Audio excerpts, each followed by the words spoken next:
இருக்காரா என்ன இது ஒன்றும் தகவலே வர மாட்டேங்குது. உன் ஃப்ரெண்டு சொல்றியாடா? உன் ஃப்ரெண்டு சொல்றியா? அது அவரு தானே? அவர்தான். ஆமா ஆமா. பாத்தியாண்டே நீ பேஜா? எங்க நான் அவரை பாக்குறது? அவரை எப்ப கேட்டாலும் இங்க போயிடுறேன், இந்த ஜபத்துக்கு போயிடுறேன், அப்புறம் சர்ச்சில் இருக்கிற தம்பி, அப்புறம் டக்குன்னு பார்த்தா ஜபக்குண்டத்துக்கு போயிடுறேன்னு சொல்லிடுறாரு. அவரை எங்க நான் பாக்குறது? நீங்க தான் சொல்லணும், பாத்தீங்களா என்னன்னு. எப்படி இன்னைக்கு இன்னைக்கு இந்த டைம் கிராஸ் ஆகிற நேரம் தான் வருவார்ல, வரட்டும் வரட்டப்ப பாத்துக்கிறேன். கேளு கேளு கேளு. வரட்டும் வரட்டும் சொல்றீங்க, ஆனா அவரு எத்தனை தடவை நம்ம இது பண்றது? ஒண்ணுமே அவரை இது பாக்குறது ஒண்ணும் இல்ல. கொஞ்சம் வெயிட் பண்றா, அவரே வருவாரு. இந்த பாருங்க நீங்க சொன்னீங்க, அவரே வந்துட்டாரு. தம்பி இப்படி இருக்கீங்க?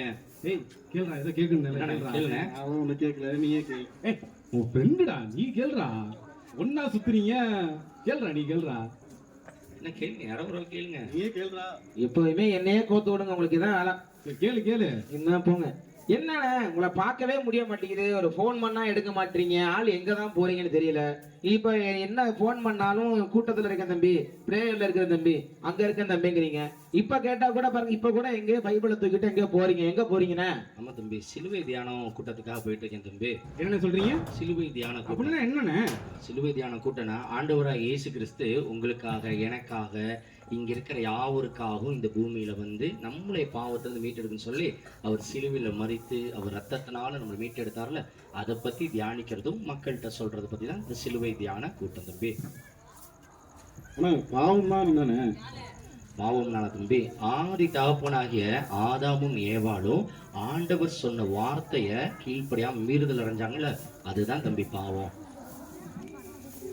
நீங்க சொல்றீங்கல்ல, எனக்காக தான் ஏசப்பா ரத்தம் சிந்தினாரு, என் பாவத்துல இது பண்ணாம சொன்னீங்களே, அப்ப நீங்க ஏசப்பா ரத்தம் சிந்தினாலே என் பாவம் எல்லாம் சரியாயிடுச்சானே? பாவம் எல்லாம் மன்னிக்கப்பட்டுருச்சா? கண்டிப்பா கண்டிப்பா தம்பி. பரிசுத்த வேதாகமத்தில் இப்படி சொல்லுது, இயேசு கிறிஸ்துவின் ரத்தம் சகல பாவங்களுக்கு நம்மை சுத்திகரிக்கும் அப்படின்னு இருக்காங்க. ஆகவே இயேசு கிறிஸ்து ரத்தம் இந்த பூமியில் சிந்தப்படும் பொழுது உங்க பாவம், தம்பி பாவம், என் பாவம், இங்க பார்க்குற எல்லாருடைய பாவமும் நீங்கிருச்சு. அதனாலதான் அவர் இயேசு கிறிஸ்த இந்த உலகத்தின் ரட்சகர்னு சொல்றாங்க தம்பி. சரிண்ணே, இந்த பாடுபட்டாங்க அப்படி என்ன தானே பாடுபட்டாங்க? நாங்களும் பாடுபடாத, நாங்களும் வெயில்ல வேலை செய்யறோம், மழையில வேலை செய்யறோம். இவெல்லாம் சொல்ல போனா வண்டியிலே எவ்வளவு தினமும் எவ்வளவு பாடுமா படுறான். நாங்க படாத பாடையா அவர் பட்டுட்டாரு. நீங்க மட்டும் சொல்றீங்க, என்ன விட்டுறீங்க? நானும் தானே காலைக்கு வேலைக்கு போனா நைட்டு வரேன். சரி இவனையும் வச்சுக்கணேன், இவன் மட்டும் நான் பாடுபடாம இருக்கான். எவ்வளவு தெரியுமா பாடுபடுறான், எவ்வளவு கஷ்டப்படுறேன் எனக்கு தானே தெரியும். நீங்க பாடு ஏசப்பா பட்டுட்டாருங்கிறீங்க. நீங்க சொல்றதெல்லாம் கரெக்டு தான்ப்பா. நீங்க படுற பாடு, தம்பி படுற பாடு, இங்க இருக்க பாக்குறவங்க எல்லாரோடைய பாடும் அவங்களுக்காகவும் உங்க குடும்பங்களுக்காக படுற பாடு. ஆனா ஆண்டவரை இயேசு கிறிஸ்து இந்த பூமியில வந்த நோக்கமே நம்மள பாவத்துல இருந்து விடுதலை பெறணும்னு சொல்லிதான் வந்தாங்க. இந்த பாடுனா என்னன்னு அப்படின்னு கேட்டீங்கல்ல, அந்த காலத்துல ரோமர்கள் ஆட்சி புரிஞ்சாங்க. அப்ப யார் அதிகமா ரொம்ப தப்பு பண்ணாங்களோ அவங்களுக்கு கொடூரமான தண்டனை தான் சிலுவை தண்டனை அப்படின்னு சொல்லி கொடுக்கப்பட்டுச்சு. ஆனா பாவமே செய்யாத இயேசு கிறிஸ்து, பாவத்தை பார்க்காத சுத்த கண்ணர், உங்களுடைய பாவத்தையும் என்னுடைய பாவத்தையும் அந்த பாரமான சிலுவையாய் சுமந்து, அந்த சிலுவை 150 கிலோ இடைவெளி சிலுவையை தூக்கிட்டு எருசலேமில் இருந்து கொல்கதா என்ற மலை வரைக்கும் சுமந்துட்டு போனார். அப்படி போகும் பொழுது போர்ச்சேவகர் அவர்களை இயேசுவை அடித்தாங்க, சவுக்கால் அடிச்சாங்க, அதுக்கப்புறம் ஈட்டினால குத்துனாங்க, காரி உமிழ்ந்து துப்புனாங்க. ஏசப்பா பல முறை அந்த சிலுவையை பாரம் தாங்க முடியாம கீழே விழுந்தாரு. அப்ப கூட அந்த போர்ச்சல் இறக்கம் இல்லாம என்ன பண்ணாங்கன்னா ஒரு மறுபடியும் அடிச்சாங்க, மிதிச்சாங்க. ஒரு முறை அந்த சவுக்கு படும்பொழுது பாத்தீங்கன்னா அந்த தசையெல்லாம் பிச்சுக்கிட்டு அப்படி பீறிக்கிட்டு வந்துடும். அதோட அந்த ரத்தமெல்லாம் அப்படி சிந்தப்பட்டுச்சு. இப்படி அந்த கல்வாரி மலையை நோக்கி போயிட்டே இருக்கும் பொழுது அவர் உடம்புல இருக்க ஒவ்வொரு சொட்டு ரத்தம் இந்த பூமியில வடிஞ்சு தம்பி.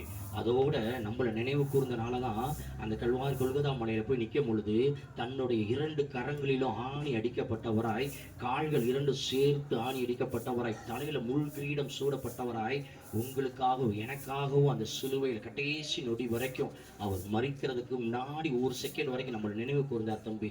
இப்படிப்பட்ட பாடுகள் நம்ம நினைக்கும் பொழுது நம்மளுடைய எண்ணங்கள்லாம் எப்படி இருக்கும் உங்களுக்கு தெரியுதா? இப்ப நீங்க படுற பாடோடு அவர் பட்ட பாடு எதுக்காக? நம்ம எல்லாருடைய பாவமும் நீக்கப்படணும், நம்ம பரலோகத்துல ஆண்டவரோடு இருக்கணும்னு நினைச்சார். இதுக்காக தான் ஒரு சிலுவையில பாடுபட்டார் தம்பி. உண்மையிலே நீங்க சொல்லும் போதே எங்களுக்குலாம் உடம்பெல்லாம் சிலுக்கு போகுதுன்னு. ஒரு மனுஷன் நான் செஞ்ச தப்புக்காக இவ்வளவு பாடுபடுறாருன்னா உண்மையிலேயே எனக்கு சொல்லும் போதே நினைக்குது. அந்த உண்மையான அந்த பாட பார்த்தவங்க இதெல்லாம் எப்படி இருக்கும் தெரியுங்களா? அந்த கல்லான நெஞ்சு கரைஞ்சு போகும், உருகாத நெஞ்சம் கூட இந்த உருகி போகிற அளவு இந்த மாதிரி இந்த பாடுகள்லாம் இருக்கும்.